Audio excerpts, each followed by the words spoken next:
Hello students, आज हम DC machine का लेक्चर नंबर 7 डिस्कस करेंगे।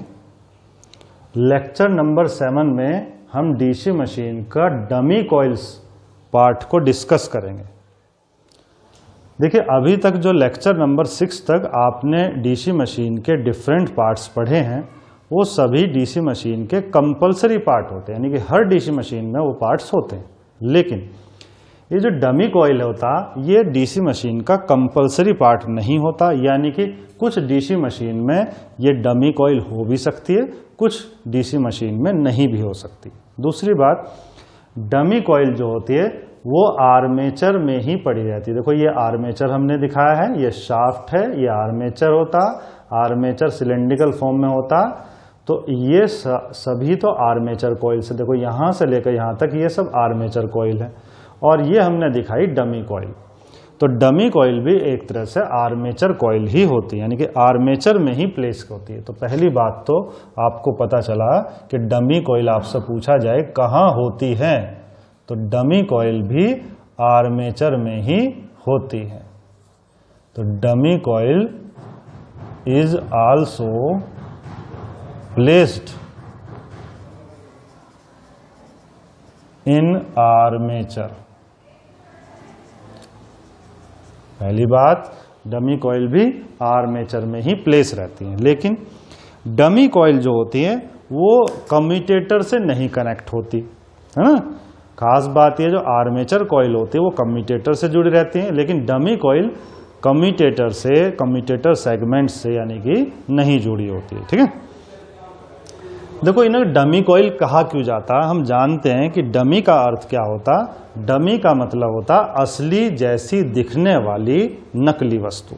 जैसे हम जानते हैं, जैसे हम किसी मोबाइल फ़ोन की शॉप पर जाते हैं तो बहुत से शॉपकीपर जो होते हैं वो ओरिजिनल फ़ोन, मोबाइल फ़ोन आपको नहीं दिखाते, तो वो मोबाइल फ़ोन्स की डमी दिखाते हैं, है ना। तो जो कॉस्टली फ़ोन होते हैं वो नॉर्मली नहीं दिखाते, बल्कि उनकी डमी दिखा देते हैं।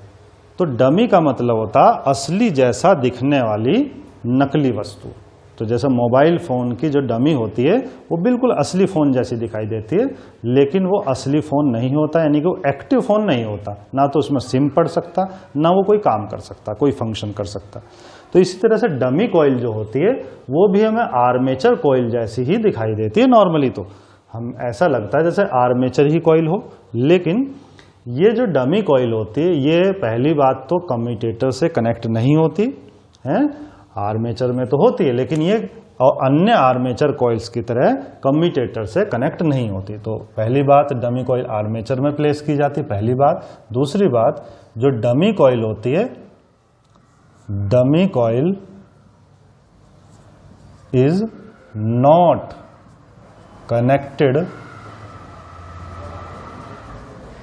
With commutator.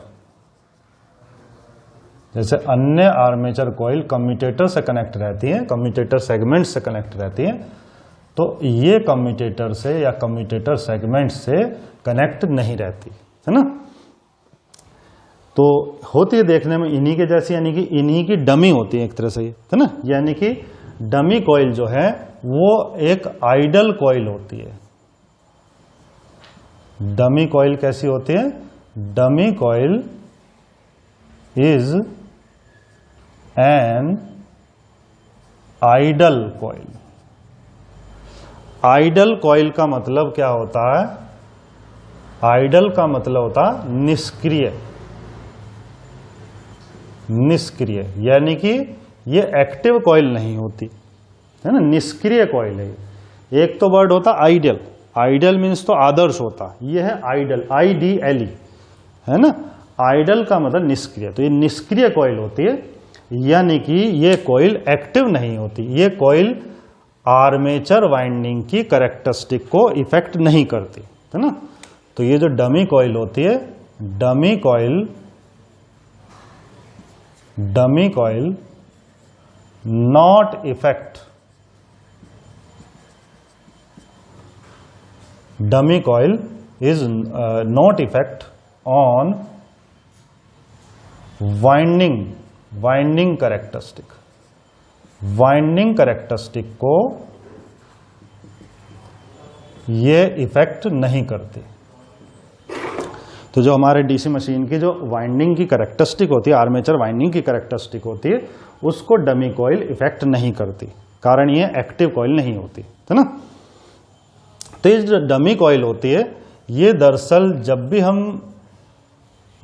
जब भी हम आर्मेचर में डमी कॉइल की जाती है वाइंडिंग के साथ, आर्मेचर वाइंडिंग के साथ डमी कॉइल भी की जाती है, तब ऐसी आर्मेचर वाइंडिंग को हम फोर्स्ड वाइंडिंग कहते हैं, है ना। फोर्स्ड वाइंडिंग कब कहते हैं? फोर्स्ड वाइंडिंग कब कहते हैं आर्मेचर वाइंडिंग को?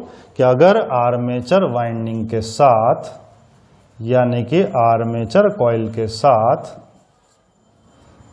हम डमी कॉइल भी यूज करते हैं आर्मेचर में, यदि हम आर्मेचर कॉइल के साथ आर्मेचर में डमी कॉइल्स भी यूज करते हैं, तो इस तरह की वाइंडिंग को, आर्मेचर वाइंडिंग को हम फोर्स्ड वाइंडिंग कहते हैं, है ना। तो इतनी बात समझ में आई होगी आपको। पहली बात, डमी कॉइल आर्मेचर में प्लेस की जाती है, आर्मेचर में ही होती है।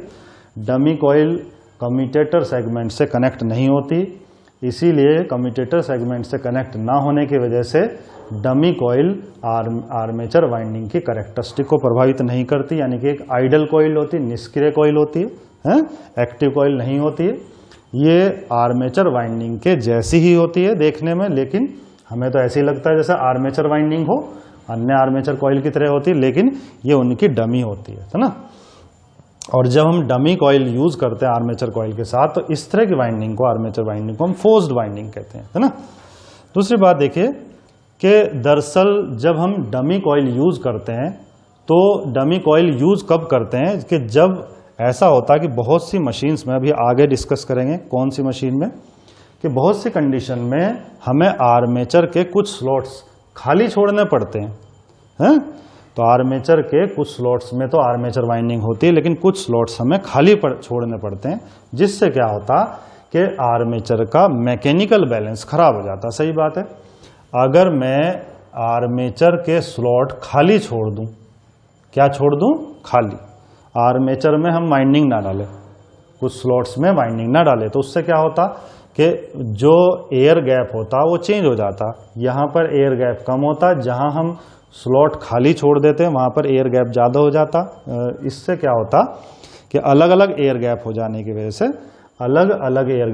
की वजह से जो आर्मेचर होता उसका मैकेनिकल बैलेंस खराब हो जाता, है ना।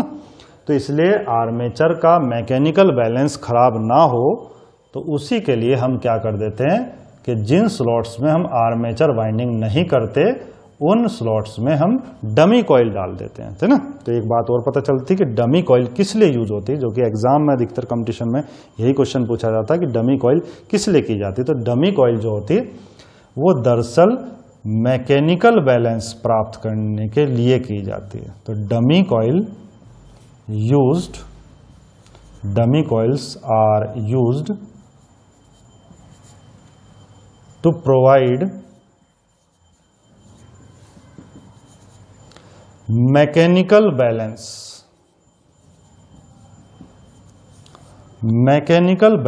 प्रोवाइड करने के लिए डमी कॉइल्स को यूज किया जाता। तो डमी कॉइल्स किस लिए यूज की जाती हैं?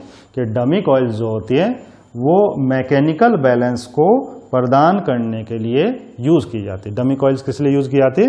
डमी कॉइल्स जो होते हैं मैकेनिकल बैलेंस को प्रदान करने के लिए, आर्मेचर के मैकेनिकल बैलेंस को प्रदान करने के लिए यूज की जाती है। ठीक है, तो ये भी इंपॉर्टेंट पॉइंट, यही पॉइंट ज्यादातर पूछा जाता है। मोस्ट इंपॉर्टेंट पॉइंट क्या? Dummy coils are use to provide mechanical balance. ठीक है, किसका? Of armature. आर्मेचर को मैकेनिकल बैलेंस प्रदान करती है, क्योंकि किसी पर्टिकुलर कंडीशन में, वो क्या कंडीशन होती है अभी आगे हम डिस्कस करेंगे, कि किसी पर्टिकुलर कंडीशन में हमें आर्मेचर के कुछ स्लॉट्स खाली छोड़ने पड़ देते हैं, जिससे आर्मेचर का मैकेनिकल बैलेंस खराब हो जाता। इसलिए हम उन स्लॉट्स में डमी कॉइल डाल देते हैं। ठीक है, डमी कॉइल जैसे कि मैंने बताया डमी है ये ओरिजिनल कॉइल की, है ना। तो देखने में तो वैसी होती है, लेकिन ये थोड़ी डिफरेंट होती है। थोड़ी क्या डिफरेंट होती है कि जो आपकी डमी कॉइल होती है, इसके दोनों सिरे, बोथ एंड्स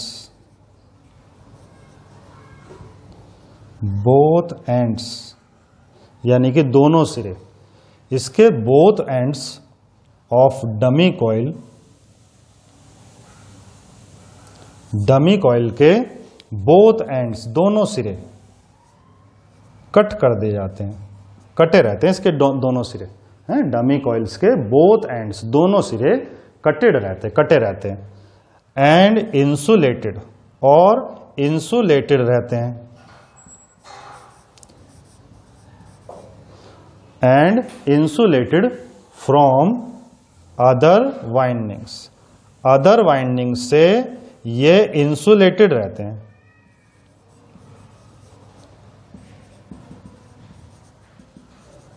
तो जो डमी कॉइल्स होती हैं इनके दोनों सिरे कट रहते हैं, दोनों सिरे कटे रहते हैं, और ये अदर वाइंडिंग से इंसुलेटेड रहते हैं, है ना। तो होती है देखने में हमें आर्मेचर कॉइल जैसी लगती है, लेकिन इसके दोनों सिरे कटे रहते हैं, ठीक है। दूसरी बात कि डमी कॉइल जो होती है वो किस कंडीशन में, हमने बताया था हमेशा यूज नहीं की जाती, तो कब यूज की जाती है थोड़ा सा देख लेते हैं कि एक्चुअली डमी कॉइल जो होती है ये आप उतार लेंगे, अगर उतारना चाहें पॉज करके वीडियो को, तो हमें भी रफ करना पड़ेगा हमें क्योंकि आगे लिखना में। तो देखिए जो डमी कॉइल होती है ये कब यूज की जाती है, कि ये जो डमी कॉइल होती है ये यूज की जाती है, डमी कॉइल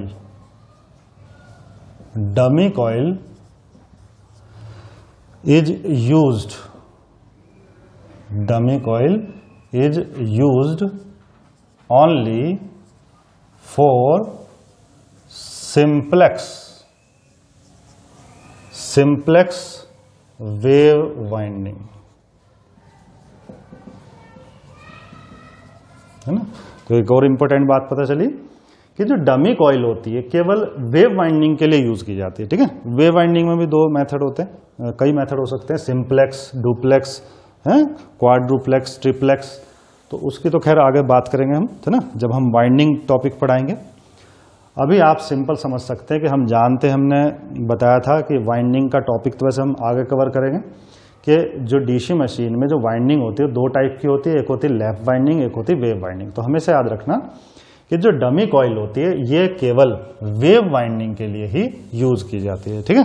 ये कभी भी लैप वाइंडिंग के लिए डमी कॉइल यूज नहीं की जाती। तो एक बात समझ में आई कि डमी कॉइल किन मशीन में होगी, जिनमें वेव वाइंडिंग होगी, ठीक है। कभी भी लैप वाइंडिंग के लिए डमी कॉइल यूज नहीं की जाती। तो देखिए जरा कि जो सिंप्लेक्स वेव वाइंडिंग होती है उसमें क्या खास बात होता है कि इसकी जो आपकी कम्यूटेटर पिच होती है, कौन सी पिच, कम्यूटेटर पिच। तो कम्यूटेटर पिच को हम YC से रिप्रेजेंट कर देते हैं, है ना। कम्यूटेटर पिच को हम कैसे रिप्रेजेंट कर देते हैं, YC से। तो लिख देता हूं मैं, खैर कम्यूटेटर पिच भी हम आगे बताएंगे जब वाइंडिंग टॉपिक पढ़ाएंगे, वहां लिखवाएंगे कम्यूटेटर पिच की डेफिनेशन, अभी आप सीधे सुनेंगे। तो जो कम्यूटेटर पिच होती है, कम्यूटेटर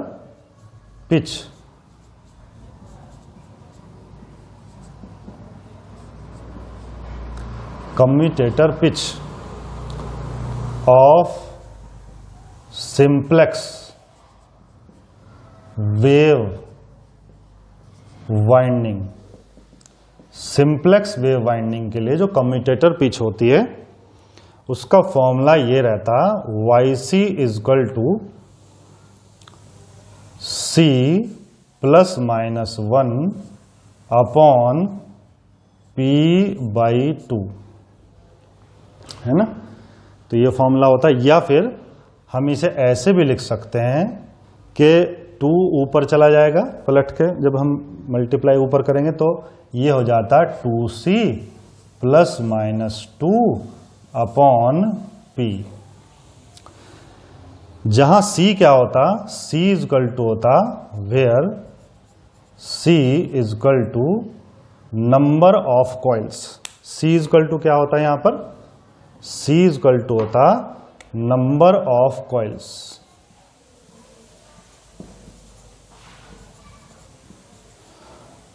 एंड P = होता नंबर ऑफ पोल्स। अब खास बात यह है कि जो सिंप्लेक्स वेव वाइंडिंग होती है, सिंप्लेक्स वेव वाइंडिंग के लिए जो कॉइल्स होती हैं उससे डबल नंबर ऑफ कंडक्टर होते हैं, है ना। तो सिंप्लेक्स वेव वाइंडिंग में क्या होता कि जो नंबर ऑफ कंडक्टर होते हैं वो इससे डबल होते हैं कॉइल से, यानी कि अगर मैं 2C कर दूं तो क्या हो जाते हैं नंबर ऑफ कंडक्टर। इसीलिए इसका एक फॉर्मूला हम ऐसे भी लिख सकते हैं कि YC इक्वल टू कॉइल की संख्या से डबल क्या हो जाते हैं कंडक्टर Z, और प्लस माइनस 2/P। तो हम ये भी लिख सकते हैं, बहुत बार ऐसे भी लिखा रहता फॉर्मूला और ऐसे भी लिखा रहता, एक ही बात होती है ना।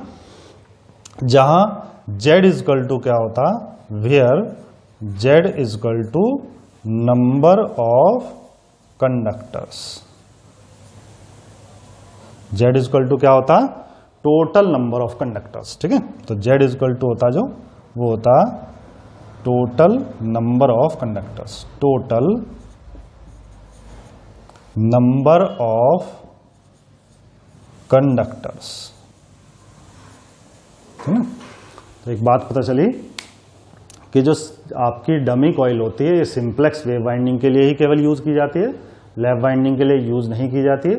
और जो सिंप्लेक्स वेव वाइंडिंग होती है उसके लिए कम्यूटेटर पिच जो होती है उसका ये फॉर्मूला रहता है ना, ये वाला C +-1/P/2, या फिर ये वाला, है ना, क्या, number of conductor +-2 number of poles. खास बात यह सिंप्लेक्स वेव वाइंडिंग के लिए कम्यूटेटर पिच को ही हम एवरेज पिच भी बोलते हैं, यानी कि सिंप्लेक्स वेव वाइंडिंग के लिए कम्यूटेटर पिच एवरेज पिच के बराबर होती है, ठीक है। ये हमने बताया जो कम्यूटेटर पिच एवरेज पिच हम आगे लिखवाएंगे आपको जब हम वाइंडिंग का टॉपिक पढ़ाएंगे, है ना।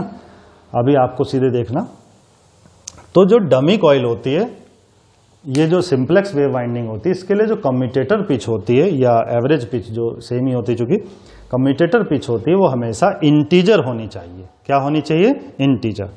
तो अगर वाइंडिंग जो कम्यूटेटर पिच होती है वो इंटीजर होती है तो उस केस में हमें डमी कॉइल की आवश्यकता नहीं पड़ती। तो एक और बात पता चलती है ना, ये मैं लिख देता हूं, रफ कर रहा हूं, तो देखिए जरा,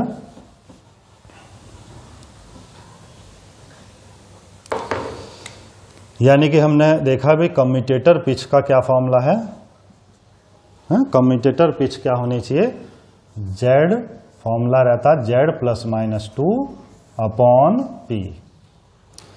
तो जो कम्यूटेटर पिच है, ये जो कम्यूटेटर पिच है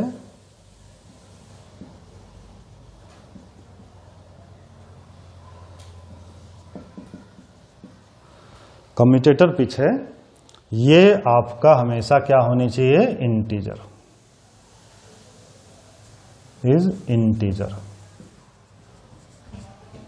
इंटीजर का मतलब पूर्णांक, है ना।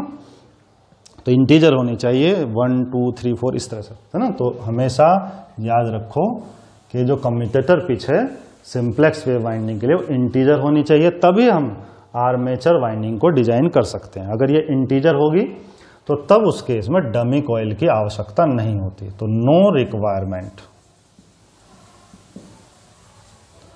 है ना, if commutator pitch is integer then no requirement of dummy coil. Dummy coil की कोई रिक्वायरमेंट नहीं होती अगर कम्यूटेटर पिच इंटीजर होती है। लेकिन अगर कम्यूटेटर पिच इंटीजर नहीं होती तो हमें डमी कॉइल को डालना पड़ता, वो भी दिखाएंगे ऐसा क्यों होता, है ना। तो यदि ये कम्यूटेटर पिच इंटीजर हो जाती है तो फिर डमी कॉइल की आवश्यकता हमें नहीं होती, है ना। अब थोड़ा सा ये भी देख लेते हैं कम्यूटेटर पिच क्या होती है, डेफिनेशन हम आगे लिखवाएंगे वाइंडिंग टॉपिक में। तो कम्यूटेटर पिच किसे कहते हैं कि जैसे ये हमारा कम्यूटेटर है, ये होता तो कम्यूटेटर हम जानते हैं सिलेंड्रिकल होता है, लेकिन हम लीनियर दिखा रहे हैं डायग्राम में। ये कम्यूटेटर सेगमेंट है, ये मान लिया कम्यूटेटर सेगमेंट 1 2 3 4 इस तरह से। तो देखो कम्यूटेटर पिच किसे कहते हैं कि कम्यूटेटर पिच किसे कहते हैं कि जैसे मान लिया ये हमारी है, ये हमारी वेव वाइंडिंग है। कौन सी वाइंडिंग है, वेव वाइंडिंग, तो देखो जरा,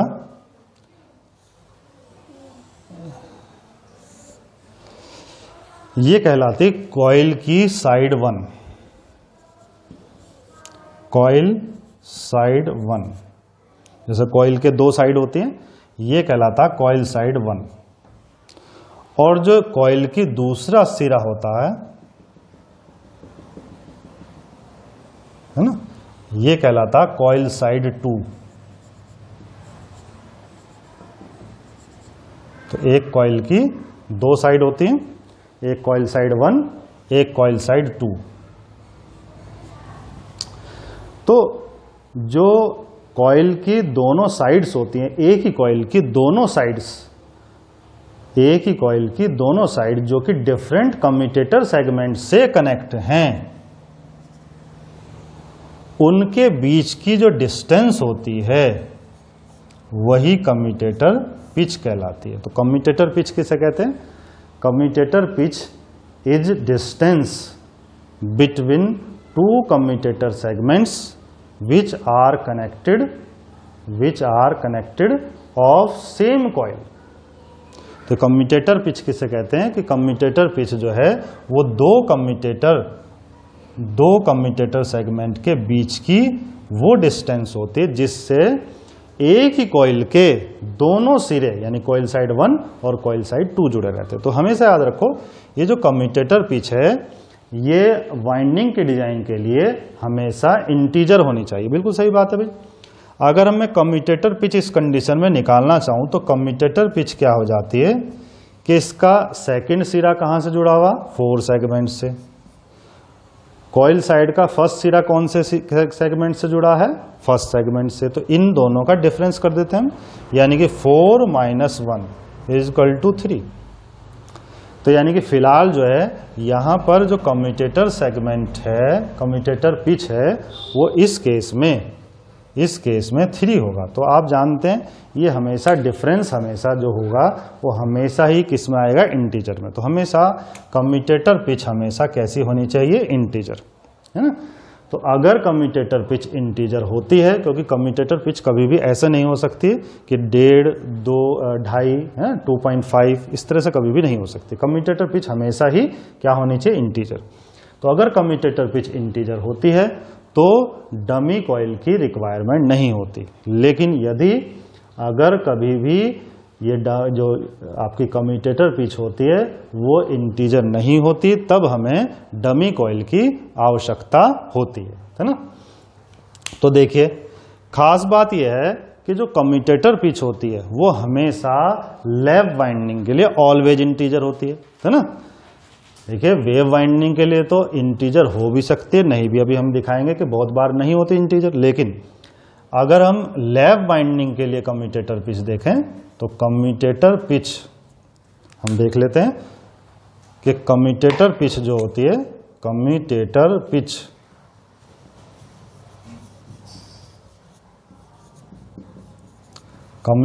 पिच फॉर लैप वाइंडिंग के लिए कम्यूटेटर पिच जो होती है वो आपकी क्या होती है? उसका फॉर्मूला होता है ±1। तो लैप वाइंडिंग के लिए, सिंप्लेक्स लैप वाइंडिंग के लिए हमेशा सिंप्लेक्स लैप वाइंडिंग के लिए कम्यूटेटर पिच की वैल्यू हमेशा ±1 होती है, यानी कि ऑलवेज इंटीजर। ये ऑलवेज ही इंटीजर होती है, क्योंकि 1 संख्या कैसी है? इंटीजर है, पूर्णांक है। तो इसके लिए तो हमेशा ही इंटीजर होती है। तो यानी कि एक बात पता चली होगी आपको कि जो आपकी डमी कॉइल होती है ये कभी भी लैप वाइंडिंग के लिए यूज नहीं की जाती। लैप वाइंडिंग में ऑलवेज कम्यूटेटर पिच इंटीजर होती है ना। लेकिन जो वेव वाइंडिंग होती है उसके लिए ये कंफर्म नहीं होता कि हमेशा ही जो कम्यूटेटर पिच होगी वो इंटीजर होगी, क्योंकि वो इससे सॉल्व करके आएगी। अब ये जेड की वैल्यू क्या है, पी की वैल्यू क्या है, इन पर डिपेंड करता कि वो कॉइल इंटीजर होगी या नहीं, है ना। तो देखिए, जैसे मैं दिखाता हूं आपको एग्जांपल, तो एक बात आपको पता चली कि dummy coil is used only for simplex wave winding है, और ये यूज नहीं की जाती है किसके लिए? लैप वाइंडिंग के लिए। ठीक है, तो देखिए जरा, तो देखना जरा,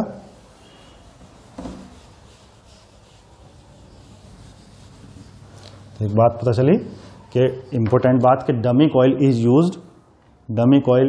is used only for simplex wave winding, यानी वेव वाइंडिंग के लिए यूज होती है, एंड इट नॉट यूज, किसके साथ यूज नहीं होती, and it is not use in lap winding. Lap winding में ये यूज नहीं होती, क्योंकि लैप वाइंडिंग में ऑलवेज जो कम्यूटेटर पिच होती है लैप वाइंडिंग में ऑलवेज ही इंटीजर होती है, क्योंकि +-1 होती है। तो देख लीजिए जरा, डमी कॉइल जो है सिंप्लेक्स वेव वाइंडिंग में क्यों जरूरत पड़ जाती है, जल्दी से थोड़ा सा एग्जांपल देख लेते हैं। कि जैसे मान लिया आपके पास जो है वो कॉइल्स, आपके कंडक्टर जो है टोटल, फॉर्मूला भी बताया हमने कम्यूटेटर पिच का वेव वाइंडिंग के लिए, सिंप्लेक्स वेव वाइंडिंग के लिए, वो क्या है, Z+-2 और अपॉन P। तो देखिए मान लिया, कंसीडर करते हैं हम कि मान लिया Z है हमारे पास 52 और पोल है मान लिया 4, पोल है 4 और ये है आपके 52, है ना। तो देखना, अगर मैं कम्यूटेटर पिच निकालूं, एक मशीन है हमारी, उसमें जो आर्मेचर है उसकी डिजाइनिंग के लिए मान लिया हमें कुल कंडक्टर की संख्या 52 है और पोल है इसमें 4, तो हम कम्यूटेटर पिच कैसे निकालेंगे, 52 +-2 अपॉन P यानी कि 4।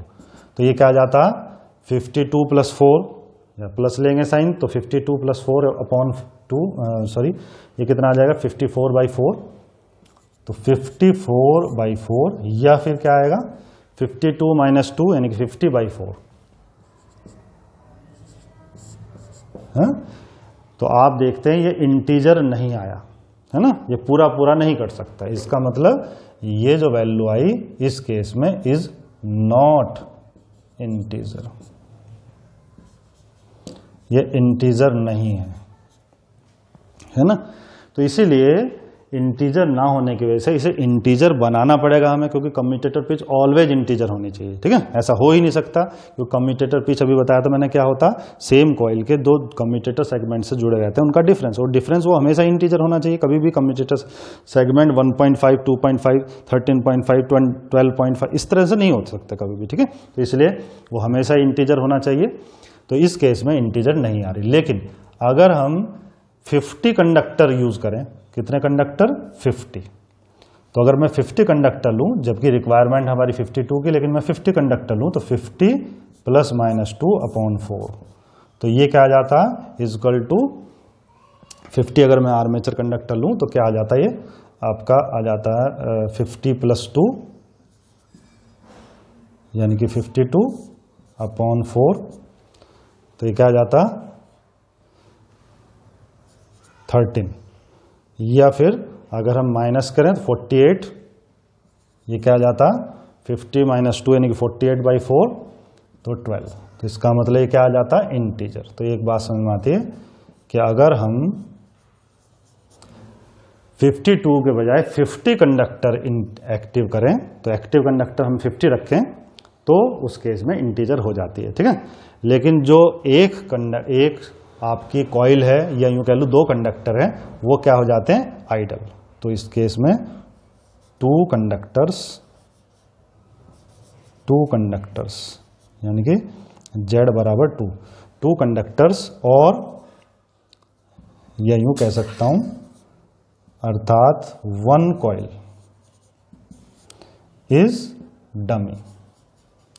एक कॉइल हमें क्या करनी पड़ती है, डमी रखनी पड़ती है। तो एक कॉइल हमें डमी यूज करनी पड़ती है, यानी कि वो एक्टिव नहीं रखी जाती, ठीक है। तो आप समझ गए होंगे कि डमी कॉइल हमेशा किस केस में रिक्वायरमेंट होती है, कि डमी कॉइल हमेशा हमें बहुत बार ऐसा करना पड़ता है कि हमें सभी आर्मेचर स्लॉट्स में हम एक्टिव कंडक्टर यूज नहीं कर सकते, सारे के सारे हम एक्टिव कंडक्टर यूज नहीं कर सकते, है ना। तो तो उस केस में जब हमें सब एक्टिव कंडक्टर यूज़ नहीं कर सकते तो फिर उस केस में हम क्या कर सकते हैं, डमी कॉइल डाल देते हैं। डमी कॉइल डालने से क्या फ़ायदा होता कि हमारा जो कम्यूटेटर पिच होती है वो इंटीजर हो जाती है। तो अगर हम 50 एक्टिव कंडक्टर रखें और 2 जो कंडक्टर हैं वो आइडल रखें, या यूँ कह लो एक कॉइल जो है वो डमी रखें, तो उस केस में क्या हो जाता है, हमारे कम्यूटेटर पिच जो है इंटीजर हो जाती है। इसका मतलब एक बात समझ में आती है, कम्यूटेटर पिच का यूज़ डमी कॉइल का यूज कम्यूटेटर पिच को इंटीजर बनाती है ना। तो डमी कॉइल जो है, एक और पॉइंट पता चला, डमी कॉइल जो होती है, डमी कॉइल जो होती है वो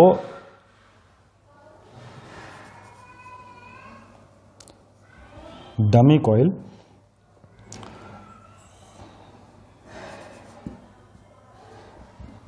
कॉइल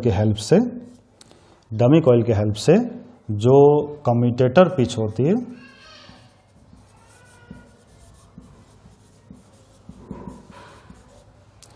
वो इज इंटीजर, है ना। डमी कॉइल के हेल्प से कम्यूटेटर पिच जो होती है हमारी इंटीजर बन जाती है। ठीक है, क्या बन जाती है, इंटीजर। ठीक है, बात सुन। तो आज इस लेक्चर में बस इतना ही, है ना। नेक्स्ट वीडियो में हम आपको इक्वलाइजर रिंग के बारे में बताएंगे, है ना। वो भी कंपलसरी पार्ट नहीं होता, है ना। तो वीडियो देखने के लिए धन्यवाद।